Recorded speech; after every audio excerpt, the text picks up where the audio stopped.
a simple acronym to help you with making sure that mistakes don't define you. Fall. The F, face them. Face your mistakes. And you ought to have at least one person in your life that you can share your mistakes with. Now, I don't encourage people to share your mistakes with everybody. I don't encourage people to post your mistakes on social media, but I do encourage you to have somebody who it's safe enough for you in that space to share. Face your mistakes. So the F is face them. The A is admit to them. So it's one thing to face them. I can internally face them, but I have to externally admit to them.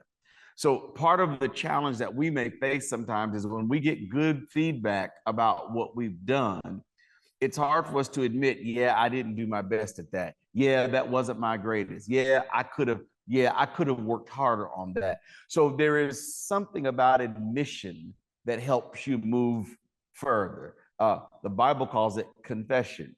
And it is, and it's funny, the word confess means to agree with. It doesn't even mean something sad and crying. No, the word confess means to agree with. So admitting to your mistakes is simply agreeing that, yes, that was a mistake. That was a bad decision. I shouldn't have done it that way. I shouldn't have said that. I shouldn't have gone after you like that. I admit it. Face them, admit to them, L, learn from them. See, what I'm trying to talk to you about is how to keep your mistakes from defining you. You face them internally, you admit to them externally, and then you learn from them. And we'll talk in more detail about how that happens, but you learn from them. Right now, I just want you to make up in your mind, I'm going to learn from my mistakes. I'm going to grow from my mistakes. In fact, sometimes in some places in our lives, the only way we learn is from our mistakes.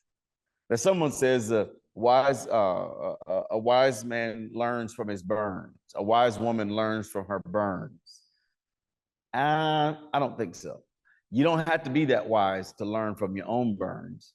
Wise people learn from other people's burns. But the truth is, all of us have gotten burnt on something that we knew was hot, but we touched it and it burned us. And now we've really learned the lesson and we got the scar to prove that we learned our lesson. It's right there on the arm of our heart. There's a scar. Scar is a good thing. Somebody said that a scar is a tattoo with a testimony. And so the scar says, I walked through something. There's a testimony behind it. Face them, admit to them, learn from them. And this is my encouragement as your friend. Live through them. Live beyond them. Live past them.